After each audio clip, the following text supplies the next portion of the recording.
With the passing of William Friedkin, and Kyle and I, on a previous episode, we talked about Jade. And I think Billy is not the problem with that movie. There's some other things with it. Linda's fantastic. But, of course, I think it's come back to one of his staples in the 80s, which is To Live and Die in L.A., with his high-octane energy film.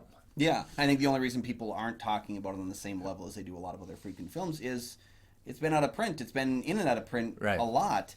Just recently got a 4K, so more people will be checking out. Of course, with the death of Billy Friedkin, that's going to happen too. So, yeah. Make sure when you watch this, you watch it like William B. Peterson is in the movie. You just go like this, like that. And then when you get a headache, pause for a little bit.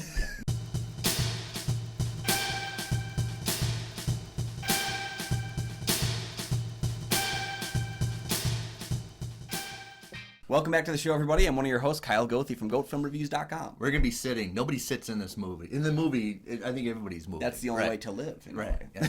Hi, welcome. I'm Nick from the St. Paul Filmcast. Thanks for finding us. Thanks for watching. For our Loa fans, thank you for continuing to support the show. Heck yeah, we have Patreon. Check that out for some great content, some great deals, and opportunity to tell us what movies we can review in the future. We just upload some more Brian De Palma films that we've critiqued exclusively for the Patreon. Yeah, and very recently, too, our top favorite vampire movies, which was a really fun discussion, I think. I think so, too. We should have to continue on to that. With the passing of William Friedkin, it's time to talk one of his films that don't get mentioned a lot, and that's To Live and Die in L.A. All right. Secret Service agent Richard Chance is known to fly off the handle, and when his partner is killed, he's willing to do anything to get vengeance upon the counterfeit bill makers responsible. But when do our heroes become the very criminals they seek to stop? Okay, I do have it on DVD, and I'm not really impressed with the cover layout. And not in many selections, not really limited. It's kind of bland. That's also one of the posters too, though. I mean, that's been around for so long. I just don't think it's a very fitting one. It's not very fitting for, especially when it's high color, high pastel, high energy, explosive film, that you wanted something to kind of mimic what's going on in the movie, and I don't think it does very well job on the cover of it. Okay, Living to Die in L.A. is William Friedkin, based on the book from Gerard, how you say his last name? I thought it was Pedovich. Pedovich, right. That's what I'm going with. He really was in the Secret Service. Secret Service is actually in charge of counterfeiting of the Treasury Department. It's based on the book, which is the same title. I think him and William Friedkin sat down and wrote the script together. It seems like the two of them kind of have differing opinions on how it came together. Because it always happens with William Friedkin, right? Yeah, it seemed like Pedovich kind of was like, well, he came to me and he wanted to write the adaptation, but then any new scenes he wanted to add, he wanted me to write, so that way it could kind of fit in with the overall tone. Yeah. And then Friedkin's kind of like, well, I wrote the whole thing, but I just asked him a lot of questions, and so I don't really know what it ended up being. Suffice it to say, a screenplay was written. Yeah. Also features a lot of actors who are fresh and new at the time, especially a couple of old ones, but people that have become household names eventually, like Willem Dafoe, who's kind of starting out still in the mid-'80s, who won't really get prominence until Platoon with Oliver Stone. Then you have William Peterson. Yeah, CSI boy. This is him before he was in Manhunter. He's kind of really more octane than pretty much the same character, right? In some ways. Yeah. But can you imagine being on a set with William Friedkin, William Peterson, and Willem Dafoe, and someone brings a pizza for William, and they all go, "Who?" You know? Right. John Parknow. You will recognize John Parknow from some television series from the late '80s, early '90s. He was in the movie Monkey Shines, the George A. Romero film as well, where he gets quite a lot to do. Apparently, he was also in Rambo: First Blood Part 2, but I have no recollection of that. If I'm not checking, I'm just going to know off my head. I think he was in Mad About You with Paul Reiser and Helen Hunt. I think he was in that show. He certainly has a Mad About You kind of face and personality. And then also another fresh face, John Turturro, who has a surprise, kind of comes into the second act and then kind of goes away. Yeah, you're almost not sure, because he's starting off, when you see John Turturro's name, you expect him to have a larger presence in the film. He kind of pops in and then pops out, and then he's back a little bit, and you're not really sure when his story is going to come to a close, which is kind of a helpful thing, because his story is kind of, will it come to a close? Really. And that's before he was in The Color of Money. He was in the first scene of Color of Money, and then comes back to the third act with that movie. And then you have an old staple from the cinema. Before he was in Quantum Leap, you have Dean Stockwell playing the criminal lawyer. Yeah, I just watched Dean Stockwell in the film The Werewolf of Washington, one of Elvira's picks, and it's a not good movie. He had quite a few not good movies, so it's kind of amazing that he still kind of kept Yeah. Kept that brand. Because, I mean, I think he was a great actor. He just picked a lot of weird choices. He was a child actor, too. And he was in a movie called The Boy with Green Hair. And guess what? He was said boy? He was said. Oh. Cinematography is Robbie Mueller. My God, if you want to know cinematographers, get to know this name because he did 6 films with Wim Wenders. He also did, including Paris, Texas. He also did Paris, Texas. That's right, yeah. 3 films with Lars von Trier, which is Breaking Waves, Dancer in the Dark. And then 3 films with Jim Jarmusch. So if you get Robbie Mueller, he's pretty loyal. Yeah, and yet none of the films you've mentioned are actually my favorite cinematography from Robbie Mueller. Which is? Which is the film Repo Man with Alex Cox, which is a film we will cover. Don't worry. It's been on my list. The greatest cult classic from the 80s. Yes. Yes. That's my favorite cinematography from him. I think every shot in that film is perfect. It is perfect. In the grocery scene, grocery store scene, everything. So Robbie is very good at, and it shows in his bio, very good at natural settings and on locations. And I think you can, when I cite all 3 of those directors, like to do on locations. Yeah. And I think it makes sense if you're talking about natural stuff because apparently he did not want to do the car chase. He goes, I have no idea how to set up and execute filming a car chase. So he actually handed it off to the second cameraman to be in charge of that sequence so he could just focus on everything else going on in the movie. Could you imagine that conversation? This head cinematographer go, I'm not want to do the car chase. And William Friedkin goes, does anybody want to do a car chase on a William Friedkin movie?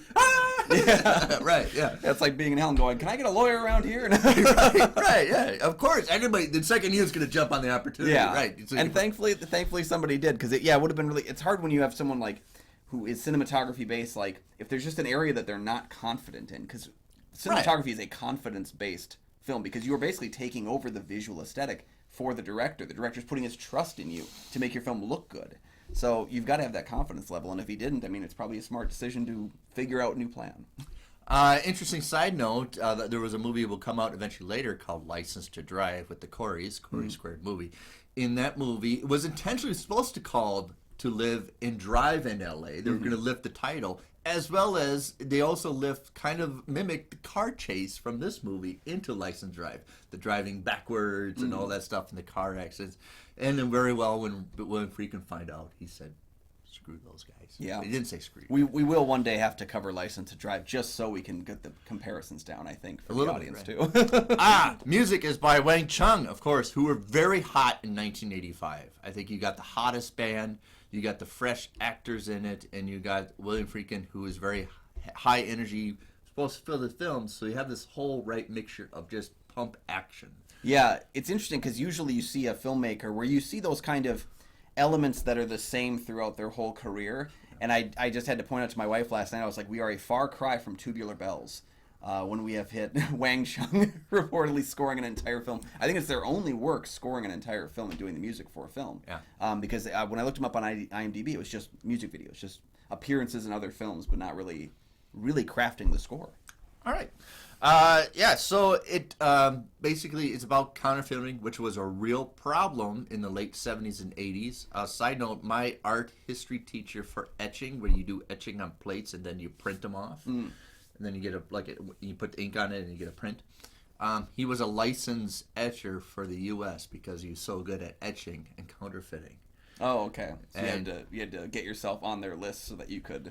Right, so if you're really good copper plate etcher and printer, you had to be nullified and have a license with the Treasury Department of your crafts. Yeah, there are very few craft goals, I guess, or hobbies in which one would need to be registered. Especially, you would also get dinged if you bought a printing machine for printing prints. So they also go contact with you that way. That's how extensively counterfeiting was so prominent around the late 70s and 80s. I remember that you give somebody a $50, they're like, whoa, hold on here, a $50, right? Yep. Also note through interviews that William Friedkin, after about 20 years after this made, actually confessed that he actually used counterfeit monies and passed them around for real currency. Yeah. Well, he had said for years that he'd been contacted because the counterfeiting was done so well. He'd been contacted by the Secret Service themselves and the U.S. government for basically we need to talk to you because some more of these bills that had marked. I think there was an X marking on these ones that were used for the film just so that they could be linked back to the film. And yeah, they said we did such a good job that we got they showed up. Now, an interesting note that doesn't get really developed and talked about for counterfeiting is you have to find the right paper. That was the hardest thing. You can get a really good craftsman that can really mimic the details, precise details, perfectly and deeply to get the right plates. But the paper, and they really only cover this, and I think the book covers it, to find the right paper that the Treasury Department and minting press would use. To find that was much more difficult, and that's kind of a white boy. They don't even talk about it in the movie, but that's another obstacle if you want to be a good counterfeiter. Kind of a lost art for counterfeiting anymore. Yeah, well, I guess they're just counterfeiting credit cards at this point. Like, they're just, because we've seen a number of those kinds of interactions as well, where people get money for counterfeiting credit cards. There was a recent film, actually, Emily the Criminal, I believe it was, starring Aubrey Plaza, that was out last year, that was about credit very under the radar, fantastic movie. Yeah, and so that could be in many ways a spiritual sequel to the counterfeiting done in this film, which I think, if I may say about the counterfeiting in this film, during the 80s and into the 90s, we saw a ton of counterfeiting, like, plot points in movies. Yeah. This is, I think, the only time where we've ever actually seen it done, step by step. And it was actually being done on the set. They were actually making these counterfeit bills to make the realism level of that so high. It was actually really fascinating to see how that unfolded in the film. Like William said, he really was a fantastic artist, a person behind him, because not only when you make a counterfeit bill, you have to go in reverse to print it the right way. Yeah. So you can't look at it and just copy what you see. You have to go the opposite end and really cross it. Yeah, and you can actually see that when Defoe's character copies it so it ends up backwards, and then he tweaks it so it can, and then copies it again so it ends up forwards again. Like, he did the two-step process with that. Yeah. And I think, it's a smart idea. They actually had a convicted counterfeiter on set teaching them how to do it. Not too often you get to go to work and break the law in order for art. So, well, eventually you get caught, and what do you do? It's almost like Catch Me If You Can. You become good at your counterfeiting. That actually they hire you as an expert. Yep.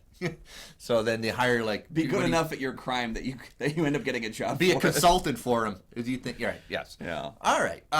So eventually, when this came out, William was, and I remember at the press screenings about this, William was kind of worried that this would kind of go away. It was so prominent of a present, of a now kind of a movie, that I feel like 2 years, maybe 3 years after this, that people will kind of forget about it and kind of go away a little bit. I kind of understand his point of view, that it's so 1985, so much of that moment, that anything, it won't be retrospective or critiqued after maybe a couple of years later. Mm-hmm. I can see that, but I will say I think there's the saving grace of this film is actually some of the criticism that it received, which was that some people thought the film was kind of ripping off Miami Vice. And Miami Vice lasted another 4 years after this came out, so I think the popularity of that show, you do see that symbionce in kind of how this film is portrayed with its poppy style. It's basically like Miami Vice on the West Coast. In fact, there was even a Hollywood very legend. Cunning villains. Yeah. Miami Vice always had very cunning villains. Yeah. But you had in Miami Vice, there was actually that Hollywood legend that happened for many years that said that Michael Mann sued William Friedkin for plagiarism for the film, which is such a stupid legend because it's obvious you can't sue for plagiarism with a plot line that's been in thousands of movies. Right. But that was a Hollywood legend. Friedkin denied it. He said, I've been friends with Michael Mann for 30 years. That absolutely did not happen. But you see how closely similar those films can be. So Right, yeah. So I believe it's kind of perfect timing to kind of get back to our review. This is the first time Kyle's ever seen this, and I've only seen it twice before. So yeah, I think it's time for our review. I'll say this, you guys know, if you've watched me for any amount of time, how much I love Miami Vice. How it's my favorite show from before I was born. It's always been called the Miami Vice of West Coast. Yeah, and I can see a lot in that in this film. There's a few things. There's a few things that I would have wanted more of in the film. That I will just go out and say on the edge of it, I wish we had a little bit more of this and that. I wish there was a bit more time spent with William Peterson's character developing that turn that he makes. Because it's hinted at early on in the film that he is, that he flies off the handle, and that he's uncontrollable, and he always pushes himself too far. Yeah. I would have liked to have seen that developed a little bit more in his character arc so that we see his kind of turn to darkness, because he goes so quickly to it. A little more dangerous than what would be eventually kind of like Lethal Weapon. Yeah. Because, I definitely saw some comparisons to what would eventually be in Lethal Weapon. I would have wanted just more of that. It's not that I think it's bad, I just think more would be nice. And same thing, too, with... Reckless. This came out the same time as Top Gun, you reckless maverick. Yeah. And I just think certain elements of how quickly the conclusion of the film pops in. Because you do see a different pacing in that last 30 minutes than you do in the previous 90 minutes. Yeah. I wanted a little bit more of that. So it's more just stuff I wanted more of. And even Friedkin was funny enough on some of the special features where he was talking about, like, deleted scenes. Every scene he seemed to watch that was deleted, he was like, why did they cut that? I should have kept that in the movie. Like, and so it's very clear to me that even he probably wanted a little bit more. The only thing I flat out didn't like about the film is I really hate that first scene with the bomber guy on the rooftop. Oh, I think it's just an unnecessary scene, and it just doesn't flow very well. I would have liked the film to start the next scene. I think if it started the next scene, I'd be all in on it. I don't know why that scene just does not work for me. Everything else I really enjoyed. Okay, all right. So, yeah, because it got a lot of mixed reviews of like a dazzling extravagance, superficial, overheated, high-octane energy. Roger Ebert actually really did appreciate it. Variety was very down on it. It seemed like the initial reaction was strong, which I can see because it's a very, very... it's so much what it is. Like, it is what it is to the extreme. And if that doesn't get on your wavelength, you're going to hate this movie, regardless of if it's a good movie or bad movie. I can see a lot of people just flat out not getting on the wavelength of it. I would say, like, a lot of what we will call a staple of what in 80s movies kind of did get flushed out probably around 84 to 85. And this is definitely an 80s movie. Mm-hmm. Very prominent 80s movie. You have high energy, not so much of a flowing story, but keep the energy constantly. I think that's the whole point of the beginning. Even though it's clunky, you want to start, this is what the energy is, and we're not going to get going. I don't know if he told William Peterson, never chill out, just constantly go around. Even if you wear a football jersey, put a scarf on. Yeah. I don't know. Well, part of it is I think there was certainly a level of concern with the film because the budget was pretty low. It was $6 million, which...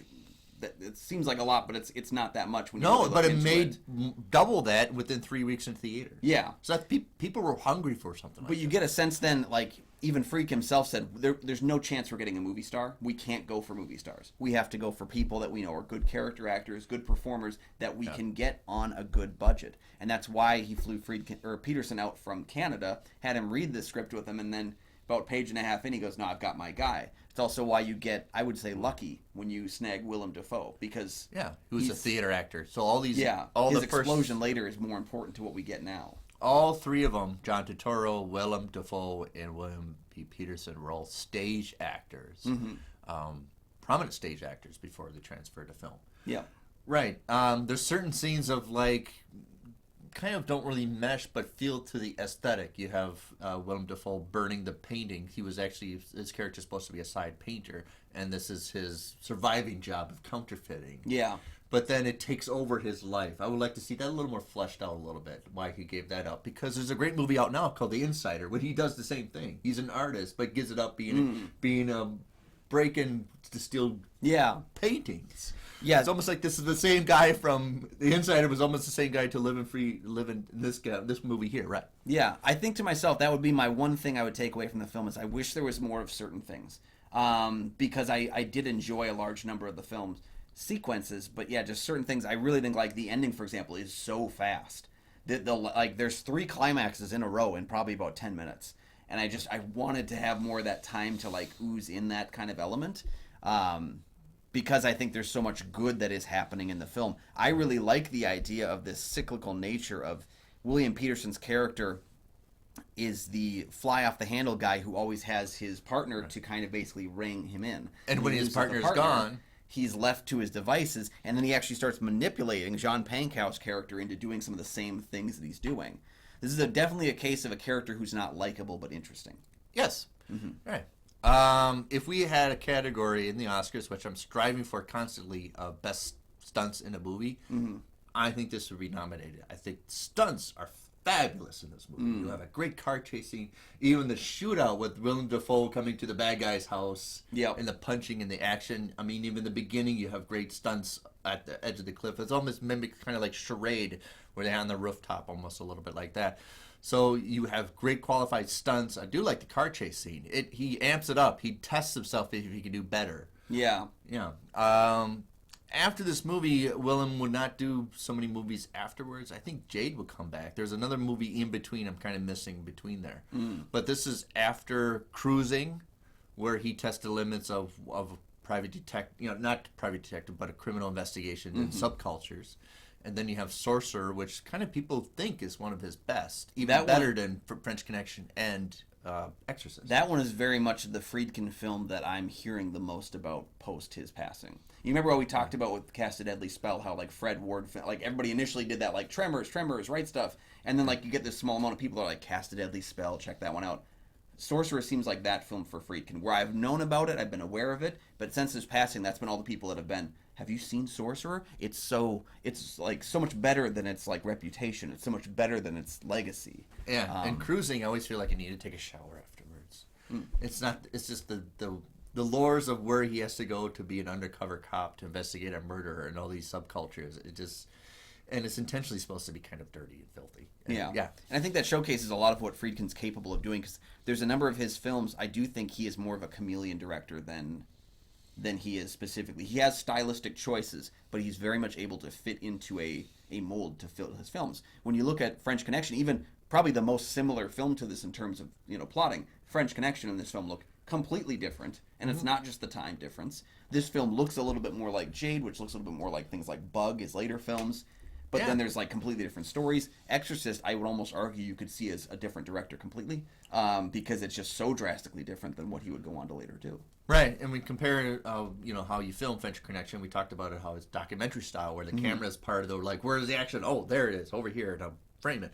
Where this is intentionally an all intentional shot. Yeah. Points. He's very capable of kind of putting Being a on the chameleon, suit right. of what he needs to, you know. And so it's very fascinating to watch this movie where something where we label mix high energy, overheated, high octane, where there's not a lot of camera movement. I don't think it's even prominent, like, all right, we're moving the camera. Not very much a staple, but he's trying to keep the action going more than the camera moving. Where there's a lot of camera movement in French Connection. I don't think that camera ever sits still for that one. Yeah, this film has a confident camera that is moving only when the characters stop. Right. And I think that's important because there's very few times that the characters do stop. But when they do, the camera kind of does the heavy lifting at that point during those intense emotional scenes. Yeah. And I think there's something to be said about coordinating your cinematography with your performances in such a way. Because so often it feels like your cinematography has to be flashy 90% of the time, and that doesn't always work. Getting a camera in front of people and making it look pretty is very much a good portion of this film. Yeah. Overall, it's not going to be, I wouldn't let many people, if they like list your freaking films, it probably won't be a top 5. Definitely is a top 5 for me. I've got to go back to see Sorcerer. I don't know if maybe I was in an altered state when I watched that.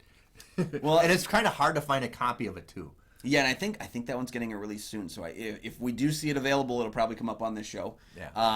I think the film is better than Jade. I think the film is definitely better than Bug. That's a movie I don't care for at all. But I would also why is Bug? It was a great stage play. Sometimes they just don't translate, you and know? It's a great stage play. Yeah, but I think this one I don't know if I like it as much as French Connection, and I mean I definitely don't like it as much as The Exorcist, but I think it's a very, very strong directing choice for Friedkin, and it's a film that I feel like I'd want to revisit as soon as my heart slows down. Right. You have to embrace the flaws to it. It's a clunky kind of a story. It's clunkily edited, but the aesthetics, the energy, and just the right temperament, as well as the fashion, it's all prominent in this movie.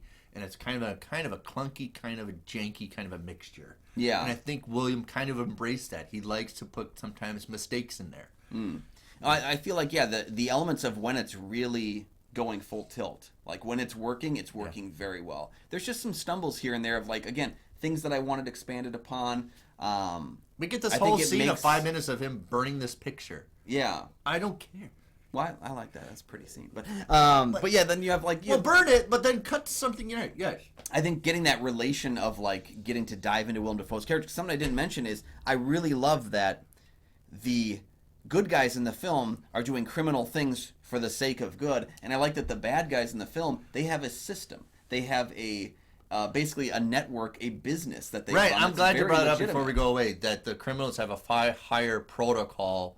An honor code. Honor code than the guys working Secret Service or anything like that, yeah. Well, and I also appreciate, I love to see criminals and good guys who don't who are not infallible in terms of their physical prowess too. Willem Dafoe, there's a scene right at the beginning, or early on in the film, where he's throwing around Max, that attorney at law, and he's like throwing him around. And I'm like, I'm not sure I buy that Willem Dafoe could take this guy out so easily. But then he turns the other way, and this attorney hits him in the head with this figure, and he drips blood, and he's injured, he's hurt. Same thing happens. And it stays throughout the whole film. And the same thing happens during that fight with the guys in the house, where it's like, he's not coming out of this unscathed. He's not unstoppable. It's just the fact that he happens to pull a gun faster than someone else. And I think that's really captivating, is that our characters and our villains are not perfect 100% this way or that way. They are very, very flawed, and they're very, very weak at times. Yeah. Overall, what do you think? Please keep the conversation going. Add a comment down. Tell your friends about the show. Like and subscribe, too. Yeah, definitely. Let us know if everybody had fun tonight, if everyone Wang Chung tonight. And would you like to see the TV show version that Friedkin was developing before his passing? He started working on it in 2015. Apparently it's still in development. Would you like to see To Live and Die in L.A. return in a new form? I mean, William Peterson was attached to do it after he was in CSI. That would have been interesting, actually, a legacy sequel, because, I mean, those are kind of the craze right now. Cobra Kai's doing very well. Legacy sequels. Yeah, would be interesting. So let us know your thoughts on it down below. Thank you guys for joining us so very, very much. Thank you very much. You can find all of my film reviews over at goatfilmreviews.com. You can find my show at the St. Paul Filmcast anywhere you find podcasts.